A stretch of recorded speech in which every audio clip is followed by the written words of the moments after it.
তোর জন্য মেয়ে দেখতে যাব। মেয়ে তোর থেকে 1 বছরের বড়। কিন্তু এটা কেমনে সম্ভব? আমি এখনো তোমার কাছ থেকে টাকা নিয়ে পকেট চালাই। বউকে কি খাওয়াবো? আমি আসি। আমাদের গল্পগুলো যদি ভালো লেগে থাকে তাহলে আমাদের চ্যানেলটি সাবস্ক্রাইব করে পাশে থাকবেন। ধন্যবাদ। আর আমি প্রিয়াঙ্কা। আমাদের গল্পগুলো যদি ভালো লেগে থাকে অবশ্যই আমাদের চ্যানেলকে সাবস্ক্রাইব করে পাশে থাকবেন। আর হ্যাঁ, ভিডিওটি সম্পূর্ণ শুনবেন।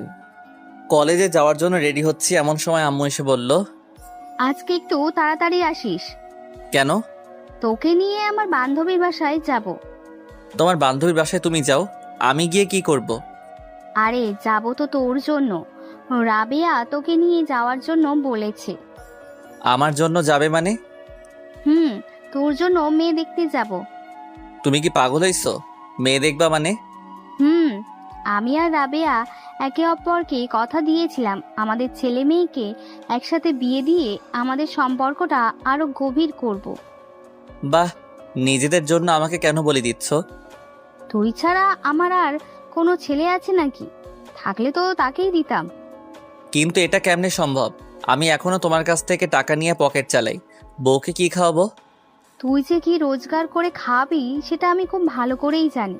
খাওয়ার চিন্তা তোর করা লাগবে না। কিন্তু কিন্তু কি? মেয়ে তোর থেকে 1 বছরের বড়। কি বড় মানে? বড়। এই আম্মু, তোমার মাথা কি খারাপ হয়ে গেছে? এমনিতে আমাকে না জানিয়ে বিয়ে ঠিক করছো, এখন আবার বলো মেয়ে আমার থেকে সিনিয়র। তো সমস্যা কি? সমস্যা কি মানে? আরে ছেলেরা সবসময় তাদের থেকে জুনিয়র মেয়ে বিয়ে করে, এটাই সমাজের নিয়ম। কোন হাদিসে লেখা আছে যে সিনিয়র মেয়ে বিয়ে করা যাবে না? দেখো আম্মু, এটা পসিবল না। আজকে যদি মেয়ে আমার থেকে ছোট হতো তাহলে বিয়ের কথা চিন্তা করতাম। আরে আমরা তো মনে করেছিলাম আমার মেয়ে হবে আর রাবেয়ার ছেলে হবে, কিন্তু উল্টো হয়ে গেল। রাবেয়ার আগে মেয়ে হয়ে গেল, তারপর তুই জন্ম নিলি। যদি রাবেয়ার ছোট কোনো মেয়ে থাকতো তাহলে তার সাথেই তোর বিয়ে দিতাম, কিন্তু এখন তো রাবেয়ার একটাই মেয়ে, তাই তাকেই বিয়ে করতে হবে। এই আম্মু, তুমি মানুষ? নিজের ছেলের সাথে কেউ এমন করে? মেয়েটা অনেক ভালো দেখতে, মাশাআল্লাহ।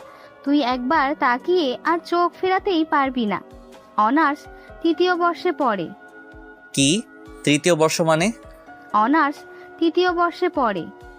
এই আম্মু, তুমি কি মানসিকভাবে অসুস্থ হয়ে গেছো?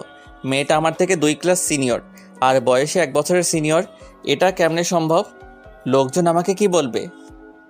যার যেটা ইচ্ছে সেটা বলুক। তুই আজকে তাড়াতাড়ি বাসায় আসবি।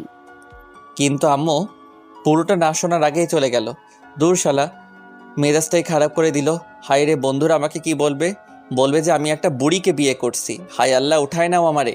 চলেন কলেজে যেতে যেতে আপনাদের পরিচয়টা দিয়ে দেই। আমি জুয়েল, আপাতত স্টুডেন্ট।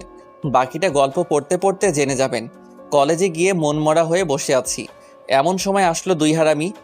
কি রে ফকিন্নি, একা একা বসে আছিস কেন? কি মামা, ছেঁকা খাইলি নাকি? এই হারামির দল, চুপ থাক। এমনিতে টেনশনে আছি। কেন, কি হয়েছে? আম্মু বিয়া ঠিক করছে, বিকালে মেয়ে দেখতে যাবে। আরে মামা, তোর লাক অনেক ভালো। প্রেম টেম ছাড়া ডাইরেক্ট বিয়ে। ট্রিট দিস দোস্ত। তোর বাদি মশালা, মেয়েটা আমার থেকে সিনিয়র। বাহ, সব কিছু তো ভালোই হচ্ছে। তুই তো সিনিয়র মেয়ে বেশি পছন্দ করিস, তোর জন্য ভালোই হবে। আরে হারামখোর, সিনিয়র পছন্দ করি ঠিক আছে, তার মানে এই নয় যে সিনিয়র কাউকে বিয়ে করব। হালার পুত, তামান্নাপুর পেছনে পেছনে ঘুরতি যে বলে গেলে উনি সিনিয়র না। ধুর, তামান্নার সাথে অন্য কাউকে মিলাবি না। তামান্না হলে তো কথাই ছিল না। কেন, তামান্নার মধ্যে কি আছে? চুপ কর শালা, এখন একটা বুদ্ধি দে, কি করে বিয়েটা বন্ধ করা যায়। মেয়েটা কেমন? দেখিনি এখনো। আগে দেখে আয়, মেয়েটা দেখ। তোর পছন্দ হলে করিস, না হলে করিস না। কিন্তু আম্মু তো ওর সাথে বিয়ে দিবে। আরে তুই আগে দেখে আয়, সুন্দর হলে আমাকে বলিস, আমি নিজেই করব। আমারও অনেক ইচ্ছে সিনিয়র কাউকে আদর করা। মজা না সত্যি, আগে দেখে আয়, বাকিটা পরে দেখা যাবে। আচ্ছা ঠিক আছে, দেখি কি করা যায়। এরপর 3 জন মিলে একসাথে ক্লাসে চলে গেলাম। আমি 2টা ক্লাস করে বাসায় আসলাম, দেখে আম্মু কার সাথে হেসে হেসে কথা বলছে। আমাকে দেখে বলল, ওই তাড়াতাড়ি কর, তোর হবু শাশুড়ি কল দিয়েছে। বুঝতে আর দেরি হলো না আম্মু কার সাথে কথা বলছে। এদিকে রাগে আমার পুরো শরীরটা জ্বলে যাচ্ছে। যাই হোক, খাওয়া দাওয়া করে রেডি হয়ে একটা সিএনজি করে রাবেয়া আন্টিদের বাসার উদ্দেশ্যে রওনা দিলাম। 1 ঘন্টা পর একটা বাসার সামনে গিয়ে গাড়ি থামলো। আমি আর আম্মু ভিতরে গেলাম। আম্মুকে দেখে একটা মহিলা এসে জড়িয়ে ধরে মরা কান্না কাঁদতে শুরু করলো। এদিকে রাগে আমার গা জ্বলে যাচ্ছে। মহিলাদের এত আবেগ কোথায় থেকে আসে কে জানে। এই দেখলাম ভালো, এখন দেখে আবার কান্না করছে। আমাকে তো শালা বোমা মারলেও কান্না আসবে না। যাই হোক, একটু পর রাবেয়া আন্টি আমার দিকে তাকালো। আম্মু ইশারায় আমাকে সালাম দিতে বলল। আমি সালাম দিলাম। আমার কাছে এসে বলল, এই সুফিয়া, এটা তোর ছেলে নাকি? তোর হবু জামাই। আল্লাহ, কত বড় হয়ে গেছে। জানো বাবা, তোমাকে সেই ছোট্টবেলায় দেখেছি। কত হিসু করছো আমার কোলে, তার কোনো হিসাব নাই। এই মুখ এমন করে রাখছিস কেন? একটু হাসি খুশি থাক। হায় রে আম্মু, বুঝলা না তুমি, আমার কান্না আসছে। চুপ কর, একটু পর বউ আসবে তোর সামনে। প্রায় 45 মিনিট বসে আছি, মহারানীর আসার কোনো খবর নাই। অবশেষে আসলো। মহারানীকে দেখে আমি তো পুরো টাসকি খেয়ে গেলাম। আরে, এটা তো তামান্না আপু, যার পিছনে পিছনে আমি এতদিন ঘোরাঘুরি করেছি। তার মানে তামান্নাই রাবেয়া আন্টির মেয়ে। আহ, তামান্না আমার বউ হবে, এ যেন মেঘনা চাইতে বৃষ্টি পাওয়ার মতো। যাই হোক, তামান্না একটা শাড়ি পরে এসেছে দেখে আমি হাঁ করে ওর দিকে তাকিয়ে রইলাম। আমার এমন হাঁ করে তাকিয়ে থাকা দেখে আম্মু আমাকে একটা টোকা দিল। তারপর বাস্তবে ফিরে আসলাম। তামান্না এসে আমাকে চা দিল। আমার মনের ভিতর তো তখন লাড্ডু ফুটছে। বিদ্যা বালানের গানটা মনের ভিতর বাজতেছে, উলালা উলালা তুই হি মেরেই ফ্যান্টাসি। তামান্না এসে আম্মুকে সালাম দিয়ে ভিতরে চলে গেল। আমিও সোফায় বসে রইলাম। আম্মু অনেকক্ষণ রাবেয়া আন্টির সাথে বসে বসে গল্প করলো। তারপর বিয়ের দিন তারিখ ঠিক করে বাসায় চলে আসলাম। বাসায় এসে আমি সানি আর আয়মানকে গ্রুপ কল দিলাম। এই হারামির দল, কোথায় তোরা? কেন, কি হয়েছে? সেটা পরে বলবো, তাড়াতাড়ি রেস্টুরেন্টে আয়, তোদেরকে ট্রিট দিব। ট্রিটের কথা শুনে দুজনেই লেজ উঠিয়ে চলে আসলো। সন্ধ্যায় ওদের সাথে রেস্টুরেন্টে গেলাম। মামা, ঘটনা কি হঠাৎ করেই ট্রিট? দোস্ত, কাম তো হয়ে গেছে। কি মেয়ে পছন্দ হয়েছে নাকি? ঠিক বলেছিস। না, তুই বললি এই বিয়েটা তুই করবি না। আরে সেটা তো আগে বলেছিলাম, কিন্তু পাত্রীকে দেখার পর সব ঠিক হয়ে গেছে। তা পাত্রীটা কে? তোদের তামান্না আপু। আমাদের ক্যাম্পাসে তামান্না আপু নাকি, যার জন্য তুই কুত্তার মতো পিছনে পিছনে হাঁটতি? এই শালারপুর, চুপ কর। আমি কারো পিছনে ঘুরি নাই। আর হ্যাঁ, সেই তামান্নাই আম্মুর বান্ধবীর মেয়ে। সিরিয়াসলি দোস্ত, এই তো মেঘনা চাইতে বৃষ্টি আসার মতো। আজকে যা ইচ্ছে খেয়ে নে, টাকা আমি দিব। তো বিয়ে কখন? আগামী শুক্রবার। কালকে থেকে কেনাকাটা শুরু। তোরা কেউ আর ক্লাসে যাস না এই সপ্তাহ, কাজ আছে। এরপর ওদের ট্রিট দিয়ে বাসায় চলে আসলাম। কিছুতেই ঘুম আসছে না। ভাবছি তামান্নাকে কল দিয়ে কিছুক্ষণ প্রেম করব। না থাক, বিয়ের পর চুটিয়ে প্রেম করা যাবে। এই কয়েকদিন একটু পার্ট নিয়ে থাকি। পরের দিন সবাই মিলে কেনাকাটা শেষ করলাম। আস্তে আস্তে বাসায় মেহমান আসতে শুরু করেছে। আম্মু সবাইকে ইনভাইট করে দিছে। দেখতে দেখতে বিয়ের দিন চলে আসলো। সবাই অনেক ব্যস্ত, আমিও মোটামুটি ব্যস্ত ছিলাম। অবশেষে বিয়েটা হয়ে গেল। আমি, সানি আর আইমান ছাদে বসে বসে গল্প করছি। এদিকে তামান্না বাসর ঘরে বসে আমার জন্য ওয়েট করছে। আমার তো আর এখানে দাঁড়িয়ে থাকতে ইচ্ছে করছে না, কিন্তু দুই হারামি আমাকে যেতে দিচ্ছে না। রাত প্রায় 12টা। আমি তখনও ছাদে বসে বসে আড্ডা দিচ্ছি। এমন সময় আম্মু আসলো। কি রে, তুই এখনো বসে আছিস যে? তো কি করব? কি করবি মানে? যা ঘরে যা। মেয়েটা সেই কখন থেকে একা একা বসে আছে। আন্টি, আমরা ওকে অনেকবার বলেছি, কিন্তু ও আমাদের কথা শুনে না। পুরোটা মিথ্যা। আমি সানির কথা শুনে ওর দিকে অবাক দৃষ্টিতে তাকালাম। তখন আম্মু বলল, যা তাড়াতাড়ি ঘরে যা। ঠিক আছে, যাচ্ছি, তুমি নিচে যাও। একটু পর আম্মু চলে গেল।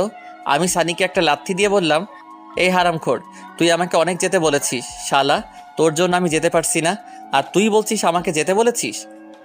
আরে মামা, রাগ করিস কেন? আন্টিকে একটু ফার্ম দিলাম আর কি। আচ্ছা ঠিক আছে, তুই যা। ওকে, যাচ্ছি, দোয়া করিস। এই শোন, বল। মনে করে বিড়ালটা মারিস, তোর ক্ষমতা দেখিয়ে দিবি, না হলে পুরুষ জাতি তোদের ধিক্কার দিবে। চুপ কর, আমি যাচ্ছি। আচ্ছা ঠিক আছে, যা। যদি বেঁচে থাকিস তাহলে কাল দেখা হবে। আমি একটা হাসি দিয়ে নিচে চলে আসলাম। বাসর ঘরের সামনে দাঁড়িয়ে আছি। কেমন জানি ভয় লাগছে, আবার লজ্জাও। আহারে, নিজের ঘরে নিজে যাব, আর সেখানেই ভয় লাগছে। 1 কেজি সাহস নিয়ে দরজাটা খুললাম। ভিতরে গিয়ে দরজা বন্ধ করে দিলাম। দেখলাম তামান্না মোবাইলে কার সাথে কথা বলছে। আমাকে দেখে মোবাইলটা রেখে দিয়ে চোরের মতো হয়ে গেল।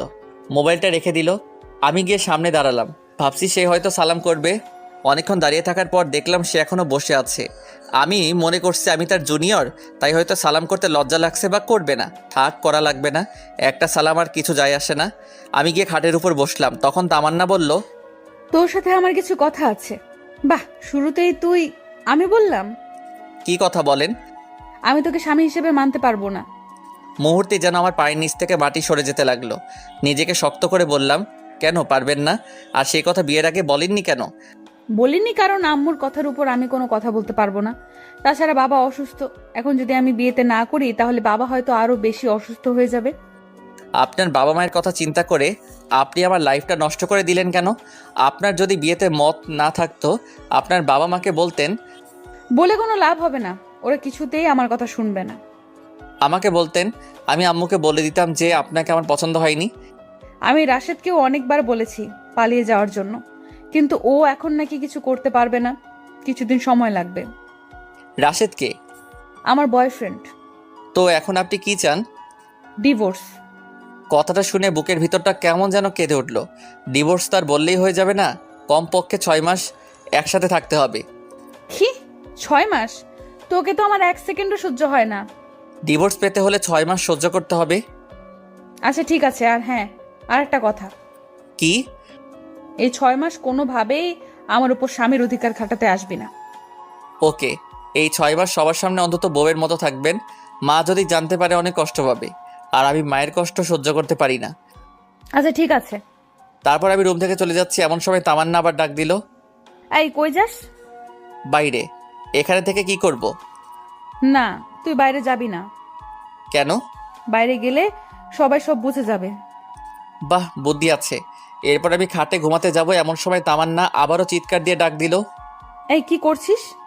কেন ঘুমাবো? তো খাটে কেন? তাহলে কোথায় ঘুমাবো? তুই খাটে ঘুমাতে পারবি না, সোফায় ঘুমা। কেন, খাটে ঘুমালে সমস্যা কি? বললাম না তোকে স্বামী হিসাবে মানি না, তাহলে খাটে ঘুমাবি কেন? আমি আর কিছু না বলে একটা বালিশ সোফায় রেখে বারান্দায় চলে গেলাম। ভাবতে লাগলাম কোন অপরাধের কারণে আল্লাহ এত শাস্তি দিচ্ছে আমাকে। বাইরে তাকিয়ে দেখি সবাই ব্যস্ত। বাবুর্চিরা এদিক ওদিক ঘুরছে।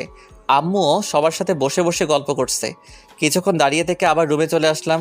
দেখি তামান্না কার সাথে মোবাইলে কথা বলছে। আমাকে দেখে আবার মোবাইলটা রেখে দিল। আমি লাইট বন্ধ করে ঘুমাতে যাব, এমন সময় তামান্না আবারও ডাক দিল। কি রে, লাইট কেন অফ করছিস? তো লাইট জ্বালিয়ে কেউ ঘুমায় নাকি?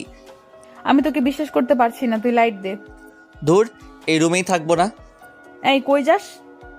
জাহান্নামে। আপনি তো আমাকে বিশ্বাস করছেন না, এখানে থেকে কি করব? আচ্ছা ডিম লাইট জ্বালিয়ে রাখ। আমি আর কিছু না বলে ড্রিম লাইটটা জ্বালিয়ে সোফায় ঘুমিয়ে পড়লাম। সকালে ঘুম ভাঙলো তামান্নার মায়াবী মুখটা দেখে। আহ, কি সুন্দর লাগছে দেখে, মনে হচ্ছে নিষ্পাপ একটা শিশু ঘুমিয়ে আছে। হুমায়ুন আহমেদ বলেছিল যে মেয়েকে ঘুমন্ত অবস্থায় সুন্দর দেখায় সেই প্রকৃত সুন্দর। তামান্নাও সেই হুমায়ুন আহমেদের অজানা সুন্দরীয় নারী। কিছুক্ষণ তাকিয়ে থাকার পর ওর ঘুমটা ভেঙে যায়। আমাকে দেখার আগেই আমি আবারও ঘুমের ভাব ধরে সোফায় শুয়ে রইলাম। তামান্না উঠে ফ্রেশ হতে চলে গেল। আমি উঠে নাস্তা করে বাইরে চলে গেলাম। সানি আর আয়মানকে গতকাল রাতের ঘটনাগুলো খুলে বললাম। সত্যি তামান্না তোর কাছে ডিভোর্স চাইছে? তো আমি কি মিথ্যা বলছি? তো এখন কি করবি? দেখা যাক। ডিভোর্স দেওয়া ছাড়া আর কোনো অপশন নাই। তোদের কোনো উকিল পরিচিত আছে? আমার কাকা আছে। আচ্ছা, আমি তোকে সব কাগজপত্র দিব, তুই তোর কাকার সাথে কথা বলে রাখিস। ওকে চল, এখন মন খারাপ করে বসে থেকে লাভ নাই, একটু ঘুরে আসি। ও ঠিকই বলছে। আচ্ছা ঠিক আছে, চল। সারাদিন ওদের সাথে ঘোরাঘুরি করে রাত 9টায় বাসায় ফিরলাম। দেখি আব্বু আম্মু সবাই রেগে আগুন হয়ে আছে। কি রে, তুই সারাদিন কোথায় ছিলি? এই তো সানি আর আইমানের সাথে। মোবাইল ধরিসনি কেন? সাইলেন্স ছিল। তোর মধ্যে কি কোনো সেন্স নাই? বাসায় নতুন বউ রেখে বাইরে ঘুরতে লজ্জা করে না? এমন বউ দিয়েছ যে আমার লাইফটাই শেষ করে দিল। কি বললি? কিছু না, খেতে আয়। খাবো না, বাইরে থেকে খেয়ে আসছি। আর কোনো কথা না বলে সোজা রুমে গেলাম। গিয়ে দেখি তামান্না কার সাথে মোবাইলে কথা বলছে। আমাকে দেখে মোবাইলটা রেখে দিল। ওর এসব কাণ্ড দেখে মাথায় পুরো রক্ত উঠে গেল। আমাকে বলল, এই ডিভোর্সের ব্যাপারে কিছু করেছিস? উকিলের সাথে কথা হয়েছে, অন্তত 6 মাস একসাথে থাকতে হবে। তোর তো আমার 1 সেকেন্ডও সহ্য হয় না। না হলে এখানে আছেন কেন? চলে যান এখান থেকে। এতই যখন তারা, বিয়ে কেন করেছেন? তোকে বিয়ে করতে তো আমার বয়েই গেছে। নিজেকে কখনো আয়নায় দেখেছিস? তোর সাথে আমার যায়। ভদ্রভাবে কথা বলুন, এটা আমার বাসা, আপনার নয়। তোর বাসা দেখে আমাকে ধমকাচ্ছিস? লজ্জা হওয়া উচিত তোর। দূর, ভালো লাগে না। কেন যে এই ফালতু মেয়েকে বিয়ে করতে গেলাম কে জানে। রুম থেকে বের হয়ে সোজা ছাদে চলে গেলাম। ছাদে অনেকক্ষণ বসে থাকার পর রুমে আসলাম। তখনও দেখলাম তামান্না কার সাথে যেন কথা বলছে। আমাকে দেখে আরও হেসে কথা বলছে। কিছু না বলে বালিশ নিয়ে সোফায় ঘুমিয়ে পড়লাম।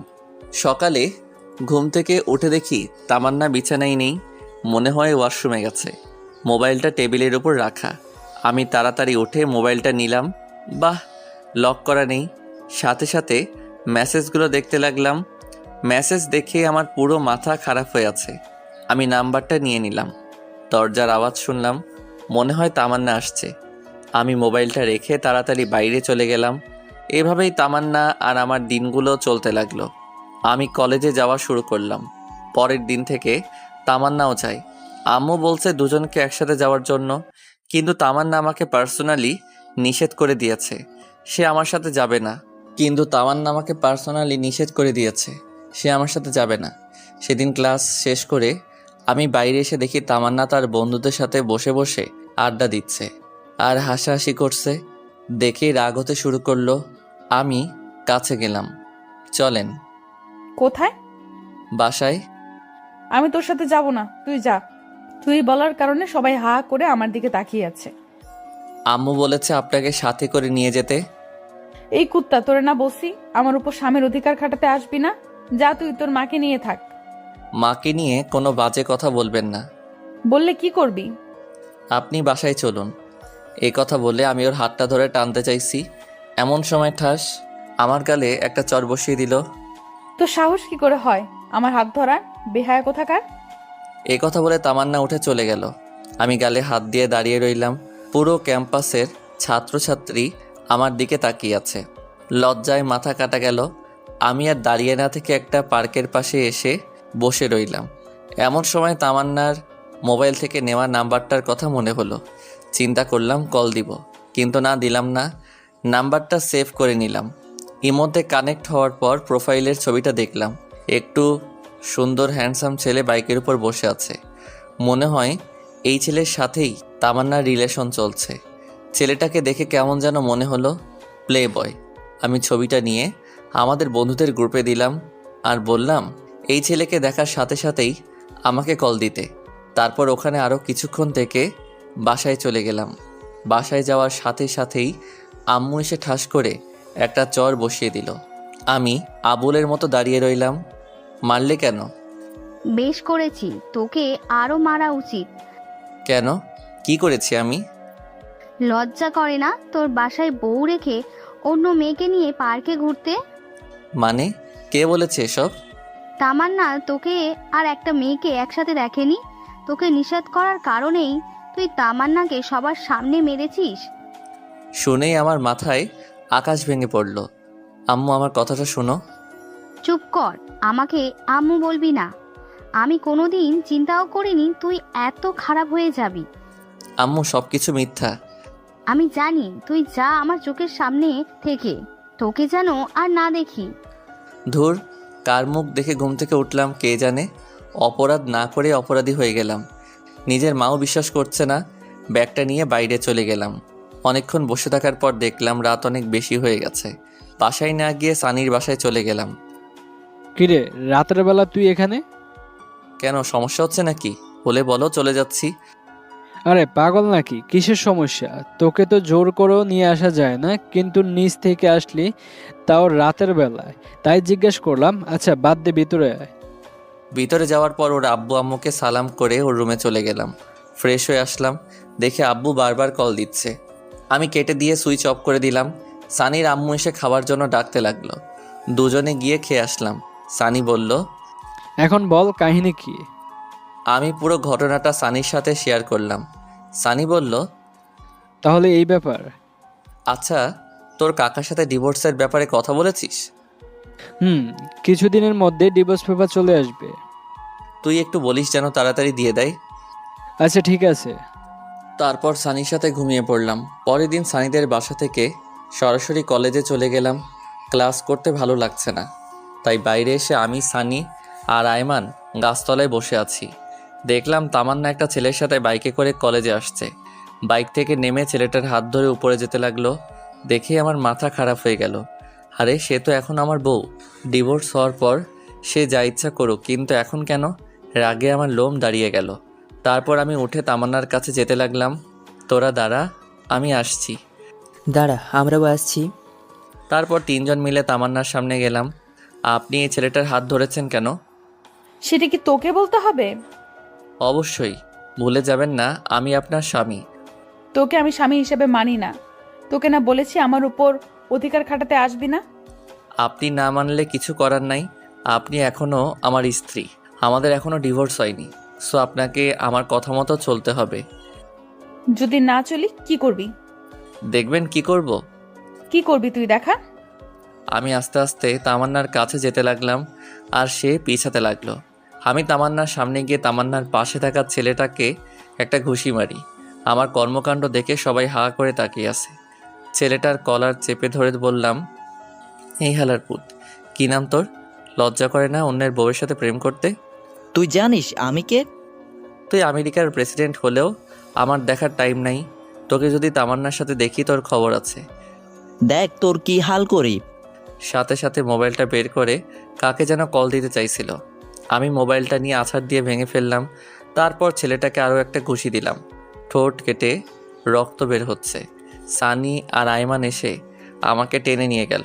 তামান্না আর রেগে যাওয়া দেখে ভয় কাঁপতে লাগলো। সানি আর আয়মানের সাথে নিচে চলে আসলাম। কলেজের পেছনে গিয়ে অনেকক্ষণ বসে রইলাম। কিছুই ভালো লাগছে না। কলেজ ছুটি হয়ে গেছে। সানি, আমি আর আয়মান বসে রইলাম। অনেকক্ষণ পর আমরা উঠে হাঁটা দিলাম। পরে সানি আর আয়মানের কাছ থেকে বিদায় নিয়ে বাসার দিকে রওনা দিলাম। ওরাও ওদের বাসায় চলে গেল। দুপুরবেলা রাস্তায় মানুষজন খুব একটা বেশি নাই, একেবারে নেই বললেই চলে। খেয়াল করে দেখলাম দুই ছেলে সিগারেট টানতে টানতে আমার পিছনে আসতে লাগলো। আরেকটু যাওয়ার পর আর চারজন একটা গলি থেকে বের হয়ে আসলো। দেখতে মাস্তান টাইপের, আমার পিছু পিছু আসতে লাগলো। হঠাৎ করে একটা ছেলে পেছন থেকে আমার ঘাড়ের উপর হাত দিয়ে চাপ দেয়। আমি পেছনে তাকাই। কি সমস্যা? ঘাড়ে কেন হাত দিলেন? আগুন আছে, সিগারেট ধরাবো। না, আমি ওসব খাই না। আইসে আমার লক্ষ্মী ছেলে, ওসব খাই না। কি ব্যাপার, আপনাদের সমস্যা কি? আমার কোনো কথার উত্তর না দিয়ে একটা ছেলে এসে আমার মুখ চেপে বাকিগুলো এসে আমার উপর ঝাঁপিয়ে পড়ে। একা ওদের সাথে পেরে উঠতে পারছি না। ওরা অনেক বাজেভাবে আমাকে মারে। দুইজনে আমার হাত ধরে রাখে, বাকিগুলো মুখে আর বুকে ঘুষাতে লাগে। মুখ দিয়ে রক্ত পড়ছে। আমি দাঁড়িয়ে থাকতে না পেরে শুয়ে গেলাম। দেখলাম তামান্না আর ওই ছেলেটা বাইক নিয়ে আসলো। ছেলেটা সবাইকে বলল, মরে গেলে নদীতে নিয়ে গিয়ে ফেলে দিস। তামান্না ওর কথা শুনে হাসছে। তারপর দুজনে বাইক নিয়ে চলে গেল। একটা ছেলে লাঠি দিয়ে মাথায় আঘাত করে। তারপর আর কিছু মনে নাই। যখন জ্ঞান আসলো, নিজেকে হাসপাতালে আবিষ্কার করলাম। দেখলাম আয়মান আর সানি পাশে বসে আছে। এখন কেমন লাগছে? মোটামুটি। আম্মু কই? এতক্ষণ ছিল, আমরা তাকে বাসায় পাঠিয়ে দিচ্ছি। এই 2 দিন এখানে থেকে দিয়ে অসুস্থ হয়ে গেছে। তার মানে 2 দিন পর জ্ঞান আসলো। শরীরের প্রত্যেকটা অঙ্গ ব্যথা করছে। অনেক কষ্টে উঠে বসলাম। তারপর ওদের বললাম, তামান্না আসছিল? হ্যাঁ, একবার আসছিল, ওর বাবা নাকি অসুস্থ, সেখানে চলে গেছে। ও আচ্ছা। তোর এই অবস্থা কি করে হলো? এই, তুই পাগল হয়েছিস? ও ঠিকমতো কথাই বলতে পারছে না, আর তুই ঘটনা জিজ্ঞেস করতেছিস? আচ্ছা বাসায় চলো, ওখানে বলবো। এখন বাসায় যাওয়া যাবে না, তোর আরো 2 দিন থাকতে হবে। এখানে থাকতে ভালো লাগছে না। আম্মুকে একটা কল দে, আজকেই চলে যাব। তারপর আম্মু আসলো, এসে আমাকে ধরে কান্নাকাটি শুরু করে দিল। ডাক্তারের কাছ থেকে অনুমতি নিয়ে বাসায় চলে গেলাম। সেদিন রাতে সানি আর আইমান আমার সাথেই ছিল। তাদের সব ঘটনা খুলে বলি। সানিকে বললাম তাড়াতাড়ি ডিভোর্স পেপারটা যেন রেডি করে। সেদিন 3 জন একসাথে ঘুমিয়ে পড়লাম। পরের দিন দেখি তামান্না ওর বাবার বাড়ি থেকে চলে আসছে। আমাকে দেখে বলল, কিরে বেঁচে আছিস? আমি তো ভাবছি মারা গেছিস। রাগে আমার রক্ত গরম হয়ে গেল। সানিয়া রাইমান সব কিছু শুনে ফেলেছে। ওদেরকে দেখে তামান্না চোরের মতো রুম থেকে বের হয়ে গেল। সেদিন থেকে ওর সাথে কথা বলি না, এমনকি নিজের রুমেও যাই না। অসুস্থতার জন্য কলেজে যেতে পারছি না। তামান্না ঠিকই যাচ্ছে, কলেজে গিয়ে যে কী করে সেটা আমি খুব ভালো করেই জানি। এভাবে আরও 1 সপ্তাহ কেটে গেল। তামান্নার ব্যবহার আরও খারাপ হতে লাগলো। একদিন সকালবেলা ঘুরতে বের হয়েছি, এমন সময় ফাহাদের কল আসলো। কী রে, কী অবস্থা? এই তো মোটামুটি। তোর কি অবস্থা? আসি আগের মতো। বন্ধু, তুই যে একটা ছেলের ছবি দিয়েছিলি মনে আছে? কী হয়েছে এখন? ওই ছেলেটা একটা মেয়ের সাথে পার্কে বসে আছে। আরে কি বলিস, কোন পার্ক? ফাহাদ ঠিকানা দিল। ঘড়ির দিকে তাকিয়ে দেখি 11টা বাজে। তামান্না কি কলেজের নাম দিয়ে ছেলেটার সাথে পার্কে গেছে? কেমন জানি খারাপ লাগছে। বিয়ের পরও এসব করে, আর ছেলেটাই বা কেমন? অথচ মা তামান্নার কথা শুনে আমাকে অবিশ্বাস করে। না, এত কিছু ভেবে লাভ নেই, আগে পার্কে যাই, দুজনের একসাথে কয়েকটা ছবি নেই, তারপর আম্মুকে দেখাবো, সহজেই ডিভোর্সটা হয়ে যাবে। তাড়াতাড়ি পার্কে গেলাম, ফাহাদও সেখানে দাঁড়িয়ে আছে। দুজনে ভিতরে গেলাম, দেখলাম সেই ছেলেটা যে লোক পাঠিয়ে আমাকে মেরেছে তামান্নাকে বাইকে উঠিয়ে ঘোরাফেরা করে। ছেলেটাকে স্পর্শ দেখা যাচ্ছে, কিন্তু মেয়েটাকে দেখা যাচ্ছে না। আমার কেমন যেন মনে হচ্ছে এই মেয়েটা তামান্না নয়। উল্টো পথে গিয়ে দেখি আসলে মেয়েটা তামান্না নয়। তার মানে ছেলেটা এরকম আরও অনেক মেয়ের সাথেই প্রেমের অভিনয় করে। শালারে দেখলেই মনে হয় একটা প্লে বয়। কোনো কিছু না ভেবে ভিডিও করা শুরু করলাম। বাহ, কি সুন্দর একজন আরেকজনকে জড়িয়ে ধরে আছে, হাতে হাত রেখে হাসাহাসি করছে। ফাহাদকে বললাম, তুই ভিডিও করতে থাক, আমি যেটুকু করেছি সেটা তামান্নাকে পাঠাই। সাথে সাথেই তামান্নাকে পাঠিয়ে দিলাম। তামান্না ভিডিওটা দেখে আমাকে কল দেওয়া শুরু করলো, আমি ধরলাম না। তারপর সে আমাকে একটা SMS দিল, জায়গাটা কোথায় সেটা বলার জন্য। আমি পার্কের নাম সেন্ড করে দিলাম। 10 মিনিটের মধ্যেই তামান্না সেখানে এসে হাজির। আমি আর ফাহাদ লুকিয়ে গেলাম। তামান্না পাগলের মতো ছেলেটাকে খুঁজতে লাগলো। তারপর ছেলেটাকে দেখে ফেলে। ছেলেটার সামনে গিয়েই ওর শার্টের কলার চেপে ধরে ঠাস ঠাস 2টা চর বসিয়ে দেই। ছেলেটা রাগী দৃষ্টিতে তামান্নার দিকে তাকায়। তামান্না বলতে থাকে, ছি, তোর লজ্জা করে না আমার সাথে রিলেশন করে এখন অন্য মেয়ের সাথে টাঙ্কি মারতে? তুমি যা ভাবছো তা নয়, আমার কথাটা একটু শোনো। কি শুনবো তোর কথা? যা দেখার তা তো নিজের চোখেই দেখলাম। তামান্নার কথা শুনে ছেলেটার পাশে থাকা মেয়েটা রেগে যায়। তারপর সেও ছেলেটাকে একটা চট দিয়ে চলে যায়। আমি আর ফাহাদ বসে বসে হাসতেছি। শালা প্লে বয়, এবার ঠেলা সামলা। মেয়েটা চলে যাওয়ার পর ছেলেটা তামান্নার গালে একটা চর বসিয়ে দেয়। সাথে সাথে আমার মাথা খারাপ হয়ে গেল। ইচ্ছে করছিল ছেলেটাকে মেরে পুঁতে ফেলি, কিন্তু না, তামান্নাও আমাকে অনেক কষ্ট দিয়েছে। এবার বুঝুক ভালোবাসার মানুষ কষ্ট দিলে কেমন লাগে। বেশি আলগা পিরিত দেখালে এমনটাই হয়। ছেলেটা তামান্নাকে বলতে লাগলো, এই তুই আমাকে পারিয়ার সামনে অপমান করলি কেন? বেশ করেছি। তুই আমার সাথে রিলেশনে থেকে আবার অন্য মেয়ের সাথে কি? কি তোর সাথে রিলেশন? কি করে ভাবলি আমি তোর সাথে প্রেম করতেছি?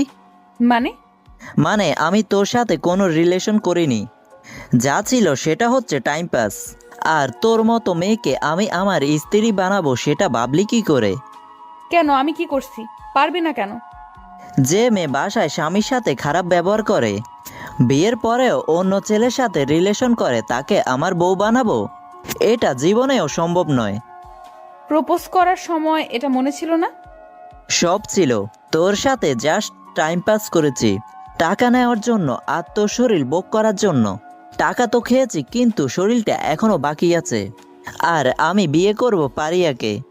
ওর বাবার অনেক টাকা, তোর বাবার কি আছে? তামান্নার সাথে সাথে ছেলেটাকে আরও একটা চর মারে। তারপর কান্না করতে করতে বলে, তোর মতো বাটপার আমি কখনো দেখিনি। তোর জন্য আমি জুয়েলকে অনেক কষ্ট দিয়েছি। আজ থেকে তোর আর আমার সম্পর্ক এখানেই শেষ। আর কখনো আমার সামনে আসবি না। এ কথাগুলো বলে তামান্না কাঁদতে কাঁদতে চলে যায়। ছেলেটা গালে হাত দিয়ে আবুলের মতো দাঁড়িয়ে থাকে। তামান্নার কথা ভেবে খারাপ লাগছে। বেচারি সত্যি অনেক ভালোবাসতো ছেলেটাকে।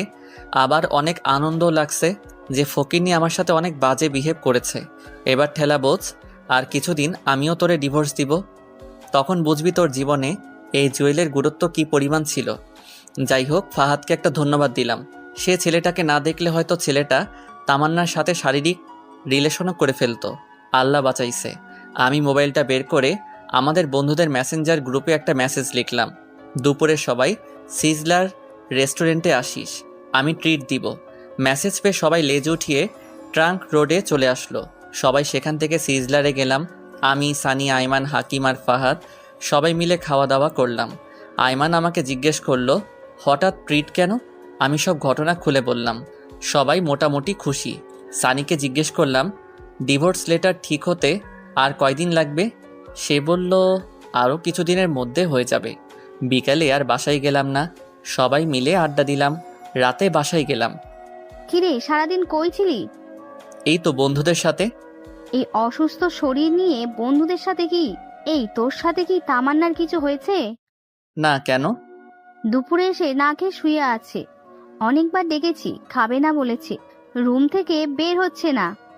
আমি কিছু জানি না। দেখ তো বাবা, মেয়েটা কিছু খাচ্ছে না। এভাবে না খেয়ে থাকলে তো অসুস্থ হয়ে যাবে। নিজের ছেলে যে না খেয়ে আছে সেদিকে খেয়াল নেই। আচ্ছা, দেখতেছি। যা ডেকে নিয়ে আয়, দুজনে একসাথে খেতে আয়। তারপর রুমে গেলাম, দেখি তামান্না উল্টো হয়ে শুয়ে আছে। আমাকে দেখেই উঠে বসলো। আমি কিছু না বলে ওয়াশরুমে চলে গেলাম। ফ্রেশ হয়ে এসে বললাম, আম্মু খাবার জন্য ডেকেছে, খেতে চলেন। আমি খাবো না, তুমি খেয়ে নাও। আমি তো অবাক হয়ে গেলাম। যেই মেয়ে আমাকে তুই ছাড়া কথা বলতো না, আর সেই আমাকে তুমি করে ডাকছে। খাবেন না কেন? দুপুরেও তো কিছু খাননি। আম্মু বলল, আপনার মুখে এগুলো কিসের দাগ?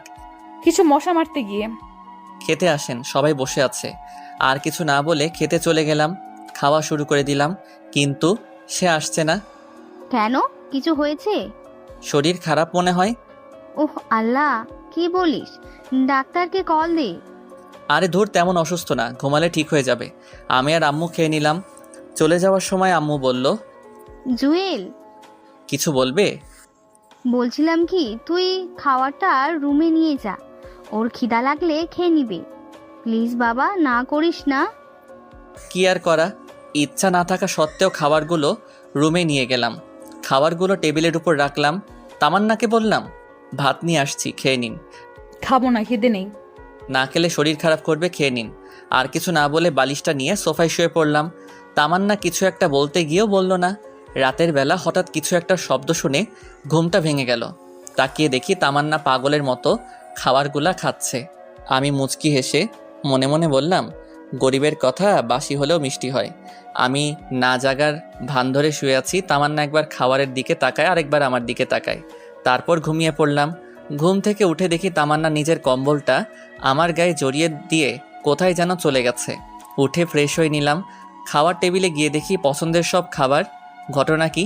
আজকে তো বিশেষ কোনো দিন না। আম্মুকে জিজ্ঞেস করলাম, আজকে এগুলো কেন? আম্মু হেসে বলল, তামান্না নাকি আমার জন্য নিজের হাতে বানিয়েছে। আসলে মেয়েদের মন বোঝা জীবনেও সম্ভব নয়। এরা কখন কি করে নিজেও জানে না। কিছু না বলে খেয়ে নিলাম। তারপর রেডি হয়ে বাইরে চলে গেলাম। আজকে আড্ডা দেওয়ার জন্য যাচ্ছি না, একটা চাকরির জন্য ইন্টারভিউ দিতে যাচ্ছি। বসে বসে তো অনেক খাইলাম, এবার ফ্যামিলির পাশে দাঁড়ানো উচিত। ইন্টারভিউ দিয়ে বন্ধুদের সাথে কিছুক্ষণ আড্ডা দিয়ে রাতে বাসায় আসলাম। সবাই একসাথে খেয়ে নিলাম। রুমে গিয়ে শুয়ে শুয়ে মোবাইল টিপতেছি, এমন সময় তামান্না রুমে আসলো। আমি উঠে ছাদে চলে গেলাম। কিছুক্ষণ সেখানে বসে বসে গান শুনলাম। তারপর রুমে এসে দেখলাম তামান্না এখনো বসে আছে। কি ব্যাপার, আপনি এখনো ঘুমাননি? ঘুমাবো, পরে একটা কথা বলতাম। বলেন। আমাকে আর আপনি করে বলবে না। তো কি বলবো? তুমি করে বলিও। No thanks. তারপর খাট থেকে বালিশটা নিয়ে সোফায় ঘুমাতে যাব। এমন সময় তামান্না আবারও বলল, সোফায় না ঘুমালে হয় না? তো কোথায় ঘুমাবো? তুমি এবার থেকে খাটে ঘুমাবে। কেন, আপনার চর খাওয়ার জন্য নাকি অপমানিত হওয়ার জন্য? দেখেন, আমারও একটা পার্সোনালিটি আছে। আগে সব কিছুর জন্য সরি। আমি কিছু না বলে সোফায় ঘুমিয়ে পড়লাম। তুই কি ভাবছিস তোর নরম কথায় আমি পটে যাব? তুই এখনও জুয়েলকে চিনিসনি। আমিও তোকে অনেক ভালোবাসতাম, কিন্তু যখনই তোর কাছে যেতাম অপমান ছাড়া আর কিছুই পাইনি। যাক, এত কিছু ভেবে লাভ নেই, ঘুমিয়ে পড়ি। রাতের বেলা কারো গোঙানি শব্দে ঘুম ভাঙল। ডিম লাইটের আলোয় রুমের সব কিছু হালকাভাবে দেখা যাচ্ছে। দেখলাম তামান্না শুয়ে শুয়ে কান্না করতেছে। কাঁদুক, তাতে আমার কি? কানের মধ্যে কাঁথা চাপ দিয়ে আবারও ঘুমিয়ে পড়লাম। সকালবেলা কারো নরম হাতের স্পর্শে ঘুম ভাঙল। হালকা চোখ খুলে দেখি তামান্না আমার মাথায় হাত বুলাচ্ছে। আমিও না জানার ভান করে শুয়ে আছি। একটু পর সে উঠে গোসল করতে চলে গেল। গোসল করে এসে আমাকে ডাকতে লাগলো। উঠে আমিও ফ্রেশ হয়ে নিলাম। সকালবেলা নাস্তা করে শুয়ে শুয়ে ফেসবুকিং করছি, এমন সময় আইমান কল দিয়ে বলল আমার চাকরিটা হয়ে গেছে। আমিও মহা খুশি। যাক, অবশেষে পরিবারের হাল ধরতে পারবো। আম্মুকে খবরটা দিলাম, আম্মুও অনেক খুশি। তামান্নাকে কিছু বললাম না। সেদিন রাতে সানি আর আইমানের সাথে আড্ডা দিয়ে রাতে বাসায় আসলাম। তামান্না আমাকে বলল কংগ্রাচুলেশন। Thanks, but why? নতুন চাকরি পাওয়ার জন্য। ও আচ্ছা। পরের দিন তাড়াতাড়ি ঘুম থেকে উঠলাম, রেডি হয়ে অফিসে চলে গেলাম। প্রথম দিন ভালোই লাগলো, এভাবে আরও 10 দিনের মতো চলে গেল। তামান্না আমার কাছে আসতে চাই, বাট আমি তেমন একটা কথা বলি না, কারণ আগের দিনগুলোর কথা আমি এখনও ভুলিনি। তামান্নার জন্য আমি এখন প্রায় কলেজে যাই না বললেই চলে। সেদিন সবার সামনে অপমান করার পর থেকে কারো সামনে যাই না, শুধু পরীক্ষাটা দিয়ে আসি। পরের দিন অফিসে যাচ্ছি, এমন সময় আম্মু এসে বলল অফিসে যাচ্ছিস? কিছু বলবে? বলছিলাম কি, তামান্নার আম্মু কল দিছে, সে নাকি অসুস্থ, তামান্নাকে যেতে বলেছে। তো যাক। না মানে তুই যদি দিয়ে আসতি তাহলে ভালো হতো। আমি কিভাবে দিয়ে আসবো? অফিসে দেরি হয়ে যাবে। হবে না, তামান্না রেডি হচ্ছে, প্লিজ বাবা না করিস না।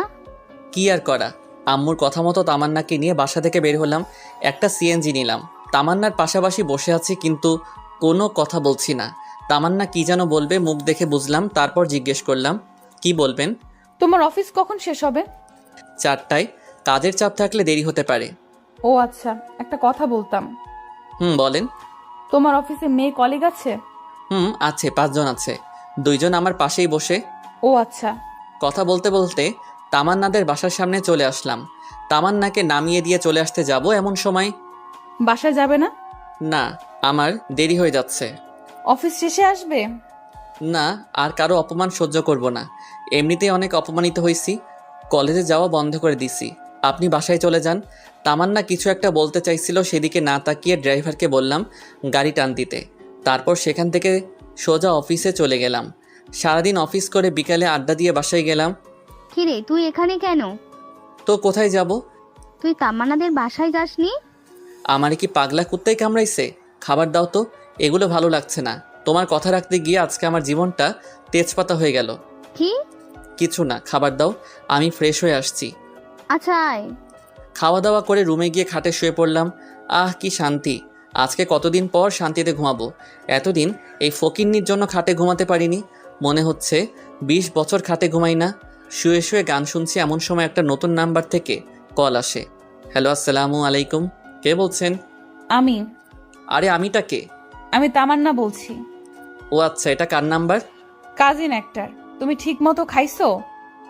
আপনি খাইছেন? আপনার আম্মু কেমন আছে? জি ভালো। আচ্ছা ঠিক আছে, রাখি, ঘুমাবো। ওকে।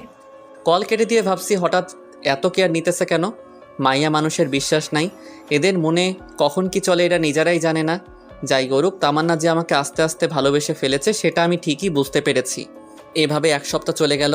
আমিও আরামে ঘুমাই, খাই দাই আর অফিস করি। তামান্নার সাথে কথা হয় না। যদি সে কল দেয় তাহলে জাস্ট হাই হ্যালো ছাড়া তেমন কোনো কথা হয় না। সেদিন অফিসে কাজ করছি, এমন সময় সানি কল দিল। কিরে, কি অবস্থা? এই তো মোটামুটি, তোর? আছি, বেকার মানুষের আর কিসের অবস্থা। আচ্ছা শোন, এই জন্যই কল করেছিলাম। বল। তোর ডিভোর্স পেপার রেডি হয়ে গিয়েছে, আমি বিকালবেলায় নিয়ে আসবো, তুই দিঘির পাড়ে আসিস। থ্যাঙ্কস দোস্ত। ধন্যবাদ দিতে হবে না, ট্রিট দিলে হবে। আচ্ছা ঠিক আছে, আইমানকে বলে দিস। আচ্ছা ঠিক আছে। যাক, অবশেষে পেপারটা রেডি হলো। এটা নিয়ে এতদিন কী যে প্যারাইছিলাম তা বলে বোঝানো যাবে না। বিকেলে অফিস শেষ করে দিঘির ওখানে গেলাম। সানি আর আইমান বসে আছে, ওদের সাথে অনেকক্ষণ আড্ডা দিলাম। তারপর বাসায় আসলাম, এসে দেখি আম্মু রেগে আছে। কি হইছে, এভাবে তাকিয়ে আছো কেন? তোর মোবাইল কই? আছে তো। যা শালা, মোবাইল তো বন্ধ হয়ে আছে। তোরে কল দিলে কল যায় না কেন? আম্মু চার্জ নেই, শেষ হয়ে গেছে। টিপতে ভালো লাগে, চার্জ দিতে ভালো লাগে না? আচ্ছা বাদ দাও, কেন কল দিছো? তামান্নাকে নিয়ে আসার জন্য। তো ও নিজে আসুক, আমি ওর বডিগার্ড নাকি? এ কেমন কথা? মেয়েটা একা একা আসবে কি করে? যা নিয়ে আয়। নিয়ে আসবো মানে? যা, এখন নিয়ে আয়, না হলে ঘরে জায়গা নেই তোর। কি করা, আবারও তামান্নাদের বাসার উদ্দেশ্যে রওনা দিলাম। ওখানে এসে দেখি 8:30 বাজে। কলিং বেল বাজালাম। অনেকক্ষণ পর তামান্নার আম্মু এসে দরজা খুলে দিল। আসসালামু আলাইকুম, কেমন আছেন? আলহামদুলিল্লাহ ভালো। তুমি কেমন আছো বাবা? জি আমিও ভালো আছি। তামান্না ওপরে আছে, যাও। ইচ্ছা না থাকা সত্ত্বেও যাওয়া লাগলো। গিয়ে দেখি তামান্না রেডি হয়ে বসে আছে। আমি বললাম, রেডি হয়েছেন? রেডি। আম্মা কল করেছিল, তুমি এত দেরি করলে যে? অফিস থেকে আসতে একটু দেরি হয়ে গেছে। আচ্ছা চলুন। এখন না, খাওয়া দাওয়া করে যাব। বাসায় গিয়ে খাবো। না, এখান থেকে খেয়ে যাব, আম্মু সব রান্না করে বসে আছে। কি আর করা, খাওয়া দাওয়া করে তারপর বাসার উদ্দেশ্যে রওনা দিলাম। সিএনজিতে আর কোনো কথা হয়নি। ভিতরে ভিতরে টেনশনে আছি, আজ থেকে আবার শান্তি মতো ঘুমাতে পারবো না। একটু পর বাসায় চলে আসলাম। এসে দেখি বাসার লাইট সব বন্ধ। দরজা টোকা দেওয়ার আগেই খুলে গেল। পুরো বাসা অন্ধকার। আমি আম্মুকে কয়েকবার ডাকলাম কিন্তু কোনো সারা শব্দ নাই। খুব ভয় পেয়ে গেছি। কোনো অঘটন ঘটল না তো? তামান্না ভয়ে আমার হাত চেপে ধরে দাঁড়িয়ে রইল। বুঝলাম ওর হাত কাঁপতেছে। আমি পকেট থেকে মোবাইলটা বের করব এমন সময় আমাদের দুজনকে অবাক করে দিয়ে অনেকগুলো লাইট একসাথে জ্বালিয়ে দিয়ে সানি, আইমান, আম্মু সবাই একসাথে বলে উঠল, happy birthday dear Tamanna, many many returns of the day. আমি তো পুরা টাসকি খেয়ে গেলাম। এগুলো কে করলো, কখন করলো, কিভাবে করলো? আমি তো এই 2 ঘন্টা আগেই বাসায় ছিলাম, তখন তো তেমন কিছুই ছিল না। আমি ভাবছি আর তামান্না আম্মুকে বলল, আম্মু, আপনি কি করে জানলেন আজকে আমার জন্মদিন? আর এত কিছু কে করেছে?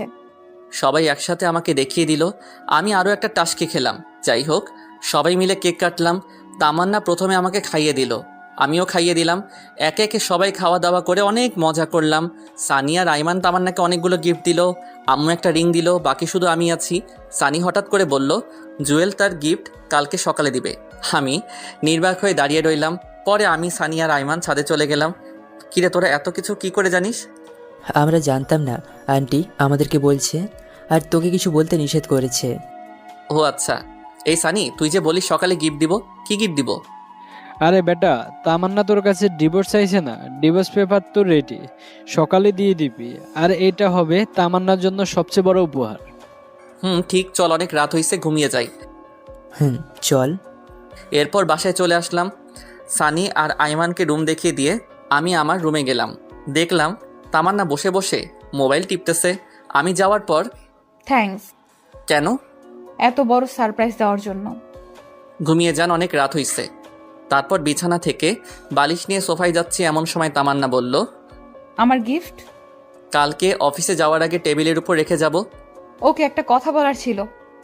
বলেন। সোফায় না ঘুমালে হয় না? তো কোথায় ঘুমাবো? খাটে ঘুমাও। নো থ্যাঙ্কস, আপনি ঘুমিয়ে যান। আর কোনো কথা না বলে ঘুমিয়ে গেলাম। সকালে উঠে দেখি তামান্না আমার আগে উঠে গেছে। আমি ফ্রেশ হয়ে ডাইনিং রুমে গিয়ে দেখি আম্মু রান্না করছে আর তামান্না সেগুলো টেবিলের উপর সাজিয়ে দিচ্ছে। তারপর নাস্তা করে রেডি হয়ে ডিভোর্স পেপারটা হাতে নিলাম। অনেক কষ্ট হচ্ছে সাইন করতে। অনেক ভালোবেসে ফেলেছি মেয়েটাকে, কিন্তু কিছু করার নাই। হয়তো সে অন্য কারো কাছে আমার থেকে বেশি ভালো থাকবে। আমি চাই সে সবসময় ভালো থাকুক। মনকে শক্ত করে সাইনটা করে দিলাম। আরও ছোট একটা চিটকুট লিখলাম, আজকে আপনাকে মুক্ত করে দিলাম। আপনার জন্মদিনে আপনার বেস্ট চাওয়াটাই আমি পূরণ করার চেষ্টা করেছি। আশা করি আপনি সাইনটা করে দিবেন। অনেক বেশি ভালো থাকবেন। আল্লাহ যেন আপনাকে অনেক ভালো রাখে, সেই দোয়াই রইল। চিরকুট আর ডিভোর্স পেপার টেবিলের উপর রেখে চলে গেলাম অফিসে। যাত্রাপথে হাকিমের সাথে দেখা। কিছুক্ষণ আড্ডা দিয়ে অফিসে গেলাম। 20 মিনিট দেরি হওয়ায় বস ইচ্ছামতো ঝাড়ি দিল। রাগে মোবাইল সাইলেন্ট মুড করে রেখে দিয়ে কাজ করতে শুরু করি। অন্য দিনের তুলনায় আজকে একটু কাজের চাপ বেশি ছিল, কিন্তু কিছু করার নাই। বেশি বাড়াবাড়ি করলে চাকরিটাই চলে যাবে। বিকেলবেলা অফিস থেকে মোবাইলটা বের করে তো মাথায় আকাশ ভেঙে পড়ল। আম্মু 122টা কল দিছে। তামান্নার আম্মুও অনেকগুলো কল দিছে। সানি আর আইমানের কল ও মেসেজ দেখে মাথা নষ্ট। এত কল, এত মেসেজ, অথচ আমি টেরই পেলাম না। মোবাইল হাতে নিয়ে দেখি তামান্নার আম্মু আবার কল দিছে। হ্যালো। কোনো কথা বলছে না, শুধু কান্না করতেছে। আমি কল কেটে দিয়ে আম্মুকে কল দিলাম। আম্মুও কল ধরছে না। এরপর আইমানকে কল দিলাম। হ্যালো দোস্ত, কি অবস্থা? কি রে, তুই কল ধরিস না কেন? আসলে অফিসে কাজের চাপ বেশি ছিল তাই। এখন কই আছস? এই তো ট্রাঙ্ক রোড। তাড়াতাড়ি মানারাত হাসপাতালে আয়। কেন, কি হয়েছে? তামান্না সুইসাইড করতে চাইছিল, পরে আমরা সবাই মিলে হাসপাতালে নিয়ে আসছি। কি সুইসাইড করতে চাইছিল মানে? দাঁড়া, আমি এক্ষুনি আসছি। তাড়াতাড়ি আয়। কল কেটে দিয়ে হাসপাতালের উদ্দেশ্যে রওনা দিলাম। কেমন জানি খুব টেনশন হচ্ছে। তামান্না হঠাৎ করে সুইসাইড করবে কেন? সেখানে গিয়ে দেখি আম্মু, সানি আর আইমান আর তামান্নার আম্মু বাইরে বসে আছে। আমাকে দেখে সবাই উঠে দাঁড়ালো। আম্মুকে এসেই ঠাস করে আমার গালে একটা চর বসিয়ে দিল। আমি আবুলের মতো গালে হাত দিয়ে দাঁড়িয়ে রইলাম। বাবা, তোমার সাথে কি তামান্নার কিছু হয়েছে? জি না, আমার সাথে তো কিছু হয়নি। তাহলে সে সুসাইড করতে গেল কেন? আমি মাথা নিচু করে দাঁড়িয়ে আছি। আম্মু এসে বলল, তুই কল ধরিসনি কেন? অফিসে ছিলাম, তাই সাইলেন্ট মোড করা ছিল। লাগবে না তোর চাকরি করা, আজ থেকে চাকরি ছেড়ে দিবি। আর তুই আমার সাথে মিথ্যা বলছিস কেন? কি মিথ্যা? তামান্না এতদিন তোর সাথে যা যা করেছে সেগুলো আমাকে বলিসনি কেন? তোমাকে এগুলো কে বলেছে? আম্মু সানি আর আইমানের দিকে তাকালো। আমি বুঝে গেলাম ওরাই আম্মুকে সব ঘটনা বলে দিছে। সানি আর আইমানের দিকে আমি রাগী দৃষ্টিতে তাকালাম। ওরা নিচের দিকে তাকিয়ে আছে। এমন সময় ডাক্তার এসে বলল তামান্নার জ্ঞান ফিরেছে। আম্মু আর শাশুড়ি ভিতরে গেল। সানি আর আইমান ভিতরে যেতে চাচ্ছিল। আমি বললাম, এই তোরা দাঁড়া। কিছু বলবি? আম্মু ওকে কথাগুলো কে বলেছে? একজন অন্যজনের দিকে তাকিয়ে আছে। কি রে, কথা বলিস না কেন? আমরা দুজনেই বলেছি। কেন বলেছিস? জানিস আম্মু কত কষ্ট পাবে, কারণ তামান্নাকে আম্মুই পছন্দ করেছে। আন্টিকে না বলে কোনো উপায় ছিল না। তিনি আমাদের যেভাবে চাপের মুখে ফেলছে, না বলে থাকতেই পারেনি। সরি দোস্ত। বন্ধু, একটা কথা বলতাম। কি? আমার মনে হয় ডিভোর্সটা না দিলেই ভালো হয়। কেন? হঠাৎ এটা মনে হলো কেন? দেখ, তামান্না তোকে আগে ইগনোর করতো, সেটা আমরা সবাই জানি, কিন্তু এখন সে তোকে অনেক ভালোবাসে। দেখছিস না, ডিভোর্স পেপার পাওয়ার সাথে সাথে সে সুইসাইড করতে যাচ্ছিল। দোস্ত, ডিভোর্স দিস না, সবকিছু আবার নতুন করে শুরু কর। এই সব কিছুই আমার মনে মনে ছিল। আসলে তামান্নাকে বোঝাতে হবে ভালোবাসার মানুষ কষ্ট দিলে কেমন লাগে, তাই তাকে আরও কিছু শাস্তি দিতে হবে। আচ্ছা, দেখা যাবে। শোন, তামান্নাকে আরও কিছু শাস্তি দিতে হবে। আমার সাথে যেগুলো করেছে সেগুলোর ফল ওকেও ভোগ করতে হবে। তুই এই অবস্থায় ওর শাস্তি দিতে চাইছিস? কিভাবে দিবি? সময় হলে দেখবি। এখন এগুলো না বললেই ভালো হবে। এমন সময় আম্মু আবার বাইরে আসলো। এই হারামজাদা, তোর কাছে একটু দয়া মায়া নেই? মেয়েটা কেমন আছে একটু দেখতে ইচ্ছে করে না? আয় ভিতরে আয়, সে তোকে ডাকছে। তারপর সানি আর আইমানকে সাথে নিয়ে ভিতরে গেলাম। আমি গিয়ে ওর মাথার পাশে বসলাম। আমাকে দেখে অন্যদিকে মাথা ঘুরিয়ে শুয়ে আছে। আম্মু সবাইকে ইশারা করলো বাইরে চলে যেতে। সবাই বাইরে চলে গেল। অনেকক্ষণ বসে থাকার পর নীরবতা ভেঙে আমি বললাম, এখন কেমন আছেন? সেটা তোর না জানলেও চলবে। বুঝে গেলাম রেগে আছে। সমস্যা নাই বালিকা, তোমার জন্য যে এখনো কি কি ওয়েট করতেছে সেটা নিজেও জানি না। আবার বললাম, রাগ করছেন নাকি? রাগ করার মানুষ থাকলেই তো রাগ করব। আচ্ছা বাদ দেন, এবার বলেন এই কাজটা কেন করতে গেলেন? তুই কিছু বুঝিস না? আপনি কেন সুইসাইড করতেছেন সেটা আমি কি করে বুঝবো? যা, তোর বোঝা লাগবে না। এখানে কেন এসেছিস? আমি মরলে তো তুই খুশিই হতি। সবাই বলেছে আপনাকে দেখতে, তাই আসলাম। কি? সবাই বলেছে সেজন্য তুই আমাকে দেখতে এসেছিস? তার মানে তুই মন থেকে আমাকে দেখতে আসিসনি। আচ্ছা বাদ দেন, এবার বলেন জন্মদিনের গিফট পেয়ে খুশি হয়েছেন? না হওয়ার কি আছে? খুশির ঠেলায় নিজের জীবনটাই শেষ করে দিতে চাইছিলাম, কিন্তু পারলাম না। খুশি হননি কেন? আজ থেকে তো আপনি মুক্ত, নিজের ইচ্ছা মতো চলতে পারবেন, প্রেম করতে পারবেন। তোর কি একটুও বুক কাঁপলো না? না, আমি জাস্ট আপনার ইচ্ছাটাই পূরণ করতে চাইছিলাম। তুই জীবনেও বুঝবি না। না বোঝাই ভালো। আম্মু এসে বলল, এই তোদের কথা শেষ হয়েছে? আমরা তো কথাই বলিনি, শুরু নাই শেষও নাই। আমি কিছু না বলে রাগী দৃষ্টিতে আমার দিকে তাকিয়ে আছে। শাশুড়ি এসে আম্মুকে বলল, সুফিয়া, তামান্নাকে আমার বাসায় নিয়ে যাই, কয়েকদিন ওখানে থেকে তারপর পাঠিয়ে দিব। তুই যেটা ভালো মনে করিস। বাহ, দুজনের ফ্রেন্ডশিপ রক্ষা করার জন্য আমাকেই বলি দিল। আমি বের হয়ে যাচ্ছি। এমন সময় আম্মু বলল, কিরে তুই কই যাস? বাসায়। এখানে থেকে কি করব? কিছু না বলে দাঁড়িয়ে আছি। আম্মু আবার বলল, কিরে কথা কানে যায় না? আরে দিয়ে আসবো তো, এমন করো কেন? যা সিএনজি নিয়ে আয়। তারপর একটা সিএনজি নিলাম। আমি, তামান্না আর তামান্নার আম্মু গাড়িতে উঠিয়ে তামান্নাদের বাসার দিকে রওনা দিলাম। সানিয়া রাইমানকে বললাম আম্মুকে ঠিকমতো বাসায় দিয়ে আসতে। গাড়িতে কোনো কথা হয়নি। বাসার সামনে নেমে তামান্নাকে ধরে ধরে বাসায় নিয়ে যাচ্ছি, কিন্তু ফকিন্নি হাঁটতে পারছে না। ইচ্ছা না থাকা সত্ত্বেও কোলে নিলাম। কোলে নিয়ে বাসায় দিয়ে আসলাম। বাহ, ফকিন্নির ভিতরে ভিতরে লাড্ডু ফুটতেছে। আমিও খুশি, কখনো এভাবে আগে স্পর্শ করিনি। কিন্তু জানো, তুমি তো জানো না তোমার জন্য আমি কি পরিমাণ বাঁশ রেডি করতেছি। বাঁশ থেরাপি দিয়ে তোমার অহংকার আমি মাটিতে লুটাবো, টেরও পাবে না জুয়েল কি জিনিস। যাই হোক, বাসার ভিতরে নিয়ে তামান্নাকে খাটে রাখলাম। ওরে আল্লাহ, মেয়ে মানুষ এত ওজন, দেখলে মনে হয় ফু দিলেই উড়ে যাবে, কিন্তু ভিতরে ভিতরে এত ওজন জানা ছিল না। তামান্নাকে খাটে রেখে আমি হাঁপাতে লাগলাম। সে আমার কর্মকাণ্ড দেখে হাসতে লাগলো। ওকে রেখে চলে আসবো এমন সময় পেছন থেকে ডাক দিল। জুয়েল, কিছু বলবেন? আজকে না গেলে হয় না? না, আমি এখনো বাসায় যাইনি, অফিসের পোশাকে রয়ে গেছি। কিছু খাইছো? না, সময় পাইনি, বাসায় গিয়ে খাবো। এখানে খেয়ে যাও। No thanks. আর কিছু না বলে সোজা হাঁটা দিলাম। তামান্নার আম্মুও অনেকবার বলল থেকে যেতে, কিন্তু না করে দিয়েছি। বিদায় নিয়ে বাসায় চলে আসলাম। এসে ফ্রেশ হয়ে কিছু খেয়ে শুয়ে পড়লাম। এভাবে কিছুদিন চলে গেল। তামান্নার সাথে আর কোনো যোগাযোগ করিনি। মাঝে মাঝে সে কল দিত, বাট আমি ধরতাম না। কয়েকদিন পর সকালবেলা অফিসে যাওয়ার জন্য রেডি হচ্ছি, এমন সময় আম্মু আসলো। কিছু বলবে? অফিস কয়টায় ছুটি হবে? 4টায়। কাজ বেশি থাকলে দেরি হতে পারে। কেন? না, বলছিলাম অনেক দিন হলো মেয়েটাকে দেখছিস না, তুই যদি তামান্নাকে নিয়ে আসতি। সরি আম্মু, আমি পারবো না। যার দরকার সে নিজেই আসবে। এ কেমন কথা? একা একটা মেয়ে নিজে থেকে কি করে আসবে? যেভাবেই আসুক না কেন, আমি নিয়ে আসতে পারবো না। বেশি দরকার হলে তুমি যাও। যা, তোর যাওয়া লাগবে না, আমার মেয়েকেই আমি নিয়ে আসবো। যা ইচ্ছা করো। আর কোনো কথা না বলে অফিসে চলে গেলাম। বিকালে কিছুক্ষণ আড্ডা দিলাম। একটু রাত করে বাসায় আসলাম। এসে দেখি তামান্না চলে এসেছে। কিছু না বলে রুমে গিয়ে ফ্রেশ হয়ে শুয়ে আছি। তামান্না এসে বলল, ভুলেই গেছো? একটা আবার জিজ্ঞাসাও করলে না কেমন আছি। মনে রাখার জন্য কোনো চুক্তিপত্র হয়েছে নাকি যে আপনাকে মনে রাখতে হবে?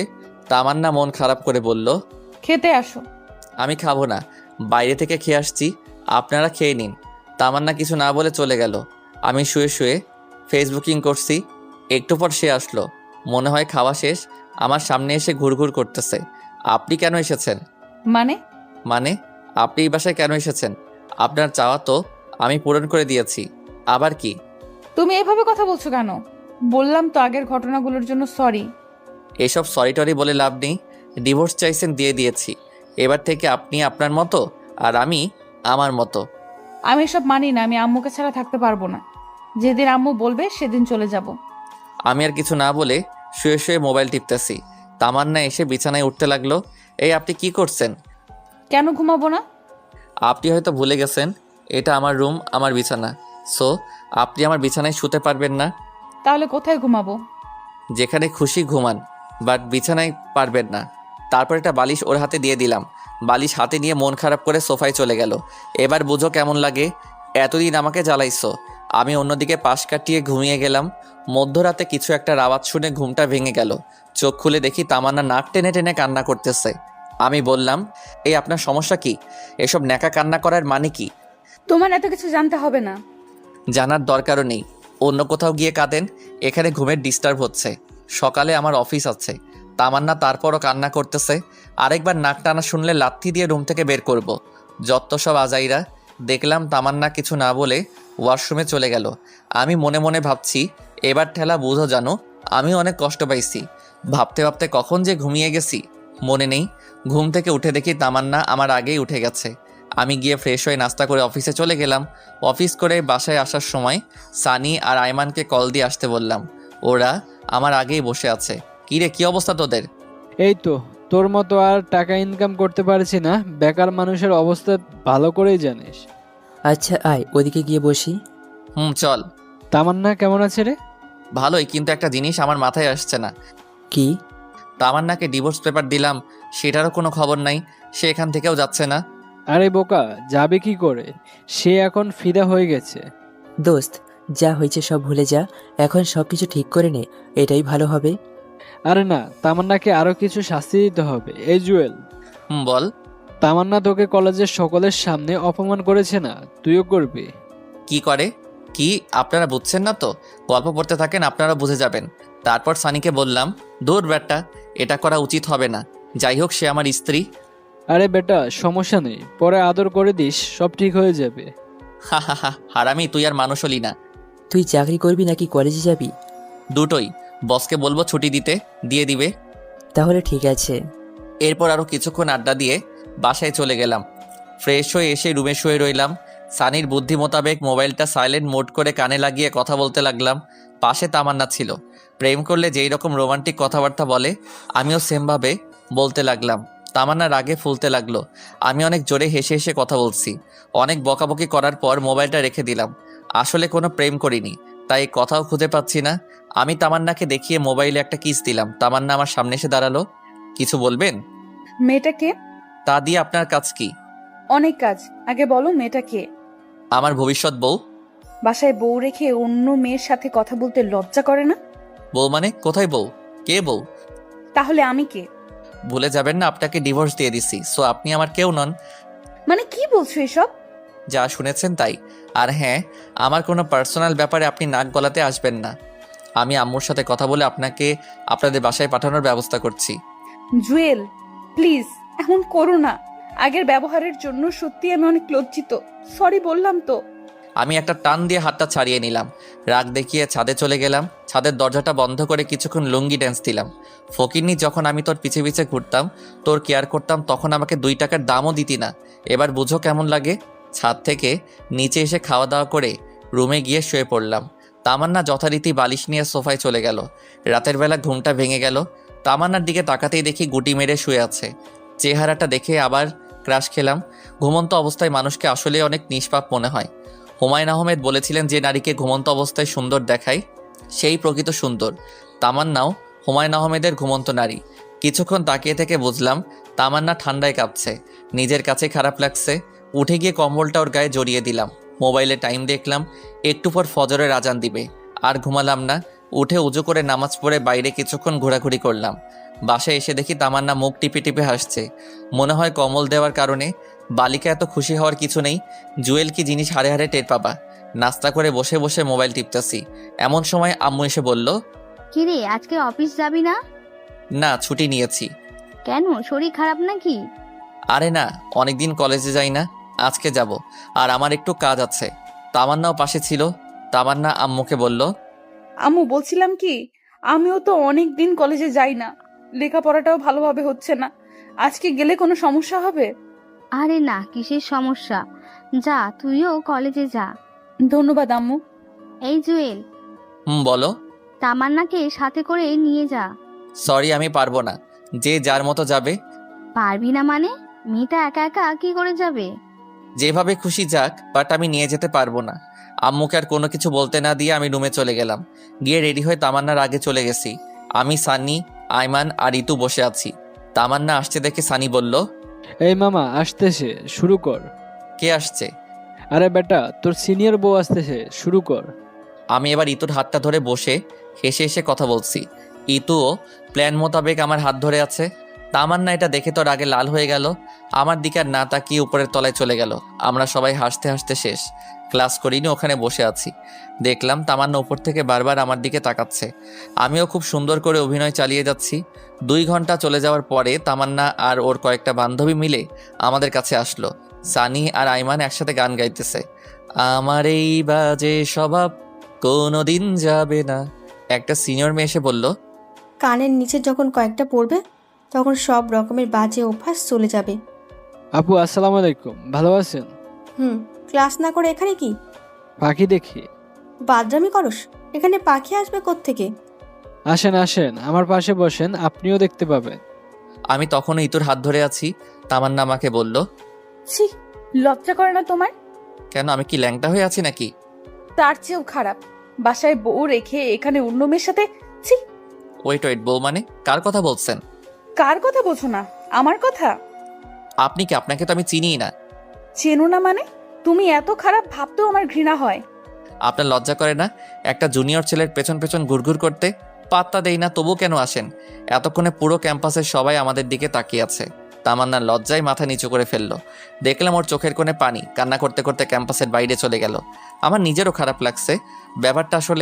ব্যাপারটা একটু বাড়াবাড়ি হয়ে গেছে। পরে আমি, সানি আর আইমান বের হয়ে গেলাম। ইতুকে ধন্যবাদ দিয়ে বিদায় দিয়ে দিলাম। আমরা বাইরে কিছুক্ষণ আড্ডা দিলাম, এরপর বাসায় চলে গেলাম। গিয়ে দেখি তামান্না সব কিছু রেডি করে বাসা থেকে চলে যাচ্ছে। আম্মু ওকে অনেক বোঝানোর চেষ্টা করছে, কিন্তু সে শুধু কান্নাই করতেছে। চলে গেল। আম্মু এসে ঠাস করে আমার গালে একটা বসিয়ে দিল আর বলল, কুলাঙ্গার কোথাকার, তোর জন্য আমার মেয়েটা চলে গেল, ওর যদি কিছু হয় তোর খবর আছে। আম্মুর কথা শুনে মাথাটাই খারাপ হয়ে গেল। নিজের ছেলের কোনো খবর নাই, তিনি ছেলের বউ নিয়ে পড়ে আছে। আম্মুর সাথে রাগারাগি করে ছাদে চলে গেলাম। আসলে তামান্নার জন্য আমারও খারাপ লাগছে, কিন্তু কি করব, ও যেগুলো আমার সাথে করেছে সেগুলোর ফল ওকে পেতে হবে। কিন্তু মনে হচ্ছে ওর সাথে বেশি করে ফেলছি। কি করব কিছু বুঝতে পারছি না। সানিকে কল দিলাম। কিরে, কই তুই? বাসায়। এই অসময় কল দিয়েছিস কেন, সমস্যা? সমস্যা একটা হয়েছে। কি সমস্যা? মোবাইলে বলা যাবে না, তুই দিঘির সামনে আয়, আমি আইমানকে বলে দিচ্ছি। আচ্ছা ঠিক আছে, তুই বলা লাগবো না, আমি বলে দিচ্ছি। দে। কয়টায় আসবে? আসরের নামাজ পড়ে আয়। ওকে। এরপর কল কেটে দিলাম। নিচে গিয়ে দেখি আম্মু না খেয়ে টেবিলের উপর খাবার রেখে চলে গেছে। আমি আম্মুর রুমে গেলাম। খাবে না? তোর খাওয়া তুই খা, আমি আমার মেয়েকে এছাড়া খাবো না। এই মহা যন্ত্রণা, ধুর ভালো লাগে না। আমিও না খেয়ে চলে আসলাম। রুমে এসে শুয়ে পড়লাম। ঘুমানোর চেষ্টা করলাম, ঘুম আসছে না। পরে উঠে বাহিরে চলে গেলাম। আসরের নামাজ পড়ে দিঘির সামনে গেলাম। দেখলাম সানি আর আইমান বসে আছে। কিরে, তোরা আসছিস? তোর নাম্বার বন্ধ কেন? মোবাইল হাতে নিয়ে দেখি সুইচ অফ হয়ে আছে। সানি বলল, বল কি সমস্যা? আমি সবগুলি ঘটনা খুলে বললাম। দোস্ত, আমার মনে হয় তোর এখন তামান্নাদের বাসায় যাওয়া উচিত। ধুর, আমি ওখানে গিয়ে কি করব? কি করবি মানে? ওর কাছে ক্ষমা চেয়ে নিবি আর বলবি ডিভোর্স পেপারটা নকল ছিল। আরে না, এটা হয় না। না হলে তুমি বসে বসে আঙ্গুল চুষো। তামান্না কি সব কিছু মেনে নিবে? নিবে। দেখি না, সে তোর সাথে অন্য কাউকে সহ্য করতে পারে না। সেটা তো আগে ছিল, কিন্তু কলেজে যা করলাম আমার জন্য এখন ঘৃণা ছাড়া ওর মনে আর কিচ্ছু নাই। চেষ্টা করতে তো আর কোনো সমস্যা নেই। তোকে তখন বলেছিলাম না, সব কিছু চিন্তা ভাবনা করেই কর। শালা মিথ্যুক, তোর জন্যই এসব কিছু হয়েছে। তোর বুদ্ধি না শুনলে কিছুই হতো না। আরে আমি কি জানতাম নাকি যে তামান্না বাসা ছেড়ে চলে যাবে? আচ্ছা বাদ দে তো, এখন কেমনে কি করবি সেটা চিন্তা কর। আচ্ছা চল কিছু খেয়ে আসি। তোর খাওয়া ছাড়ার কোনো কাজ নেই? এই তুই কি আজকে ওদের বাসায় যাবি? না, গেলেও কালকে। ওদের সাথে আরও কিছুক্ষণ আড্ডা দিয়ে বাসায় চলে গেলাম। রাত প্রায় 10টা। খেতে বসলাম, আম্মু আসলো না। একা খেতে বসেছি, এমন সময় তামান্নার আম্মু কল দিল। হ্যাঁ, তামান্নার আম্মা কল দিয়ে কান্নাকাটি শুরু করে দিল। বাবা, তুমি কই? আমি তো বাসায়। আপনি কাঁদছেন কেন? কোনো সমস্যা? তামান্না। কল কেটে দিল। আমি আবার কল দিলাম, কিন্তু ধরতেছে না। না, আর বসে থাকা যায় না। তামান্নার কি হয়েছে আল্লাহই জানে। সানিয়ার আইমানকে কল দিয়ে বের হতে বললাম। বাসা থেকে বের হয়ে একটা সিএনজি নিলাম। মাঝপথে সানি আর আইমানকে তুলে নিলাম। কিরে, এত রাতে আবার কি হলো? তামান্নার আম্মা কল দিয়ে কান্না করতে লাগলো। কেন, কি হয়েছে? নিজেও জানি না, পুরোটা শোনার আগেই কল কেটে দিল। তারপর আমি কল দিলাম, কিন্তু ধরতেছে না। আল্লাহ, কি হয়েছে? কথা বলতে বলতে ওদের বাসার সামনে চলে আসলাম। অনেকবার কলিং বেল বাজালাম, কিন্তু ভিতর থেকে কোনো শব্দ নাই। দরজা ধাক্কা দিলাম, তাও কোনো লাভ হলো না। পরে সানি বলল দরজা ভেঙে ফেলার জন্য। তিনজনই অনেক কষ্ট করে দরজাটা ভাঙলাম। ভিতরে গিয়েই তো আমার মাথা খারাপ হয়ে গেল। তামান্নার বাম হাতটা কাটা, ফিঙ্কি দিয়ে রক্ত বের হচ্ছে। রক্তে পুরো ফ্লোর লাল হয়ে গেছে। অতিরিক্ত রক্তক্ষরণের জন্য জ্ঞান হারিয়ে ফেলছে। ওর এই অবস্থা দেখে আমার শরীর কাঁপতে লাগলো। কিন্তু ওর আম্মু কই গেল? তামান্নার আম্মুর রুমে গিয়ে দেখি উনি ওনার পা উল্টে খাটের সাথে আঘাত খেয়ে পড়ে আছে। মনে হয় তাড়াহুড়ো করতে গিয়ে পা মোচড় খেয়ে পড়ে যায় আর মাথা গিয়ে লাগে খাটের সাথে, যার কারণে উনিও সেন্সলেস হয়ে আছে। কি করব কিছুই বুঝতেছি না। আমার শার্টটা খুলে তামান্নার হাতে বেঁধে নিলাম, যাতে আর রক্ত না বের হয়। পরে ওদের দুজনকে হাসপাতালে নিয়ে গেলাম। ইমার্জেন্সিতে দিয়ে আমি বাইরে অপেক্ষা করছি। নিজের অজান্তেই চোখ দিয়ে পানি বের হতে শুরু করলো। আমার জন্যই আজকে এত কিছু হলো। তামান্নার জ্ঞান ফিরলেই মাপ চেয়ে নিব। সানি আর আইমানকে বললাম বাসায় চলে যেতে, কিন্তু ওরা গেল না। একটু পর ডাক্তার বাইরে আসলো। রোগী আপনার কি হয়? জি, আমার স্ত্রী। দেখুন, ওনার অতিরিক্ত রক্তক্ষরণ হয়েছে, জরুরি রক্তের ব্যবস্থা করুন। জি, আমরা 3 জন আছি। বলুন কি রক্তের গ্রুপ কি? AB positive. আমার এই পজিটিভ। আমার ও পজিটিভ। আমারও A+। আচ্ছা, 3 জনই আসুন। এরপর 3 জনের রক্ত দিলাম। শাশুড়ি আম্মার জ্ঞান ফিরেছে, উনি ঘুমাচ্ছে। আমি তামান্নার কেবিনে গিয়ে তামান্নার পাশে বসলাম। নিশ্চুপ হয়ে ওর চেহারার দিকে তাকিয়ে আছি। তামান্নার একটা হাত ধরে কখন যে ঘুমিয়ে পড়েছি মনে নেই। সকালে ঘুম ভাঙলো কারো হাতের স্পর্শে। চোখ খুলে দেখি তামান্না আমার মাথায় হাত বুলাচ্ছে। আমার ঘুম ভেঙে যাওয়া দেখে অন্যদিকে মুখ কালো করে শুয়ে রইল। কি ব্যাপার, এমন করছিলেন কেন? সেটা কারো না জানলেও চলবে। বুঝলাম সে এখনো রেগে আছে। কেন এটা করলেন? কি করব বলো? আমি তো তোমাকে অনেক কষ্ট দিছি, অপমান করছি, তোমার সাথে খারাপ ব্যবহার করেছি।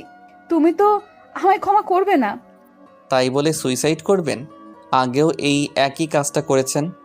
কেন বাঁচালে? আমি মরলে তোমার কি? ঠাস করে একটা ওর গালে বসিয়ে দিলাম। তুমি আমাকে মেরেছো? মেরেছি, বেশ করেছি। আমার বউকে আমি মেরেছি, তাতে আপনার কি? বউ? তাহলে সেদিন ডিভোর্স লেটার দিলে কেন? ওটা ডিভোর্স লেটার ছিল না, জন্মদিনের একটা কার্ড ছিল। শুধু মিথ্যা চিঠিটা আমি লিখেছিলাম। কালকে কলেজে এগুলো কেন করলে তাহলে? আমার সাথে করেছিলেন, আপনাকে একটু বোঝাতে চেয়েছিলাম আপনার কেমন লাগে। অনেক হারামি তুই। বলেই কান্না করতে করতে জড়িয়ে ধরলো। আমিও ধরলাম। এমন সময় আম্মু এসে কাশি দিতে লাগলো। দূর শালা, আম্মুকে কে খবর দিল? আম্মু জানলে টেনশন করবে, তাই কিছু জানাইনি। আমি ভাবছি ওরা সুস্থ হলে তারপর জানাবো। আমি এখানে একটু আসতে পারি? না, এখানে কারো আশা এখন যাবে না। জড়িয়ে ধরে কথাগুলো বলল। এই সারেন, আম্মু দেখতেছে। দেখলে দেখুক, আমার স্বামীকে আমি জড়িয়ে ধরেছি, তাতে কার কি? তাই বলে আম্মুর সামনে? এই হাদারাম, কিছু শিখ। আচ্ছা, তোমরা তাহলে থাকো। আম্মু গিয়ে শাশুড়ির সাথে কথা বলতে লাগলো। বাইরে গিয়ে দেখি সানিয়া রাইমান একটা টুলের উপর একজন অন্যজনের উপর উল্টো হয়ে শুয়ে আছে। দেখে আমার হাসি পাচ্ছে। একটু ভিডিও করে ওদের জাগালাম। তারপর বাইরে থেকে কিছু খেয়ে আসলাম। তামান্নার জন্য নিয়ে আসলাম। ডাক্তারের কাছে গেলাম। আমরা কি ওদের বাসায় নিয়ে যেতে পারবো? আপনার শাশুড়িকে নিয়ে যেতে পারবেন, উনি সুস্থ আছে, কিন্তু আপনার ওয়াইফকে আরো 2 দিন থাকতে হবে। আচ্ছা ঠিক আছে। এরপর আম্মুর কাছে গেলাম। আম্মু, কিছু বলবি? ডাক্তার বলেছে বাসায় যেতে। তো চল। আর এখানে থেকে কি করব?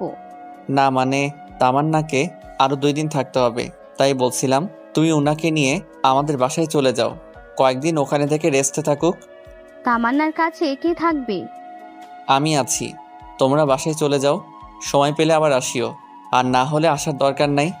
আচ্ছা ঠিক আছে, সবকিছু দেখে শুনে রাখবি। এরপর সানিকে ওনাদের সঙ্গে দিয়ে বাসায় পাঠিয়ে দিলাম। আমি তামান্নার কাছে গেলাম। এখন কেমন লাগছে? আগে থেকে ভালো।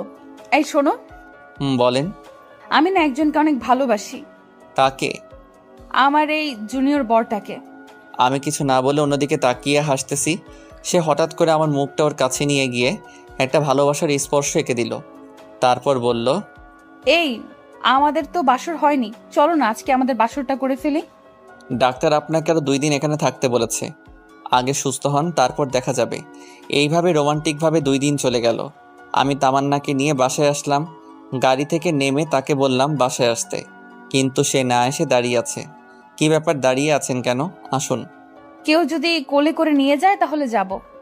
বুঝলাম আমাকে বলছে, তাই আর দেরি না করে ওকে কোলে নিলাম। সে আমার গলা জড়িয়ে ধরে আছে। বাসায় নিয়ে গিয়ে রুমে শুয়ে দিলাম। তারপর আমি উঠে চলে যাচ্ছি, এমন সময় সে আমার একটা হাত ধরে টান দেয়। আমি নিজেকে স্থির রাখতে না পেরে সোজা ওর গায়ের উপর গিয়ে পড়ি। এটা কি করলেন?